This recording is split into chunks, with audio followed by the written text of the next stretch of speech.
रचना, लेकिन इस वक्त हम हाजिर हुए हैं एक बड़ी खबर के साथ। ये खबर आई है अफगानिस्तान की राजधानी काबुल से और खबर यह है कि यूक्रेन के एक जहाज को, यूक्रेन के एक विमान को अगवा कर लिया गया है।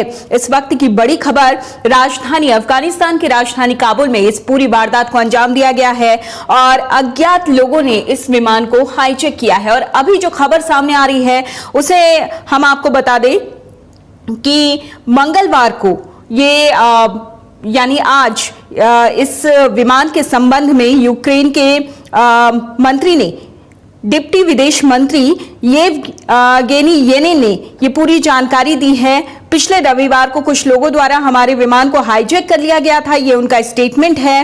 मंगलवार को ये विमान गायब कर दिया गया। यूक्रेनी लोगों को एयरलिफ्ट करने के बजाय विमान में सवार कुछ लोग इसे ईरान ले गए हैं। इस वक्त की बड़ी खबर, 3 एयरलिफ्ट की कोशिश की थी यूक्रेन ने, जो कि सफल नहीं हो पाई।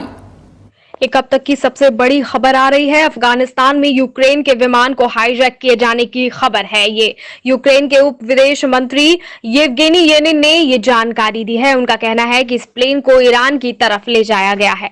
अफगानिस्तान पर कब्जे के बाद तालिबान अब वहां के हेरिटेज साइट्स को निशाना बना रहे हैं। जी हां, अफगानिस्तान के हालात पर नजर रख रहे लोगों के ट्विटर अकाउंट से शेयर किए गए एक वीडियो में दावा किया जा रहा है कि तालिबानियों ने गजनी प्रांत के एंट्री गेट को क्रेन से तोड़ दिया है। ये गेट इस्लामी साम्राज्य की स्थापना की याद में बनाया गया था।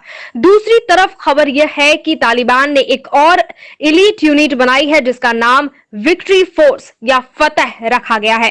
तालिबान के हाथ लगे अमेरिकी हथियारों और सैन्य उपकरणों से इस फोर्स को लैस किया गया है। फिलहाल इसकी यूनिट को काबुल में तैनात किया गया है। तो यूक्रेनी अफगानिस्तान से बाहर आने की राह देख रहे हैं।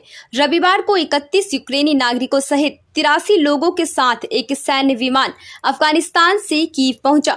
यूक्रेन के राष्ट्रपति कार्यालय ने बताया कि इस विमान के जरिए 12 यूक्रेनी सैन्य कर्मियों की स्वदेश वापसी हुई है। इसके अलावा विदेशी पत्रकार और मदद मांगने वाले कुछ लोगों को भी बाहर निकाला गया है। कार्यालय ने यह भी बताया कि लगभग 100 यूक्रेनी नागरिक ऐसे भी हैं जो अभी भी अफगानिस्तान से बाहर निकाले जाने के इंतजार में बैठे हुए हैं। अमेरिकी राष्ट्रपति जो बाइडेन द्वारा अफगानिस्तान से सैनिकों की वापसी के ऐलान के बाद से ही तालिबान ने तेजी से कार्रवाई करते हुए मुल्क पर कब्जा जमाया है। अपने नागरिकों को बाहर निकाल रहे दुनिया के कई मुल्क 15 अगस्त को तालिबान में लड़ाकू ने काबुल पर कब्जा जमा लिया। कुछ ही घंटों के भीतर लड़ाकों का पूरी राजधानी पर नियंत्रण हो गया। वहीं इससे पहले ही देश के राष्ट्रपति अशरफ गनी देश छोड़कर भाग गए। उन्होंने बाद में एक वीडियो जारी कर बताया कि उन्होंने मुल्क इसलिए छोड़ा ताकि खून खराबे को रोका जा सके। दूसरी ओर देश के उपराष्ट्रपति अमरुल्लाह सालेह ने संविधान का हवाला देते हुए खुद को देश का कार्यवाहक राष्ट्रपति घोषित किया है। वर्तमान समय में पश्चिमी मुल्कों समेत कई देश अपने नागरिकों को अफगानिस्तान से बाहर निकाल रहे हैं।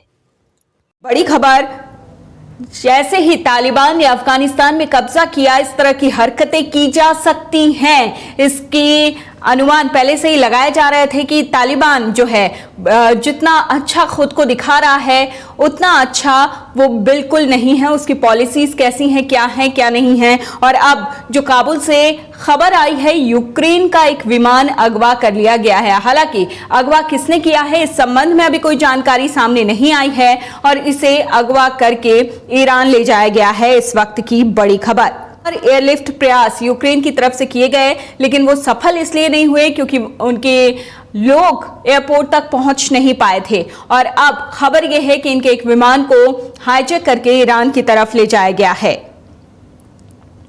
जैसे जैसे खबरें आएंगी हम आप तक पहुंचाते रहेंगे। तो फिलहाल बड़ी खबर यह है कि काबुल में यूक्रेन का विमान हाईजैक हो गया है। यूक्रेनी नागरिकों को युद्धग्रस्त मुल्क से बाहर निकालने के लिए वहां पर पहुंचा था, लेकिन उसे हाईजैक कर लिया गया है।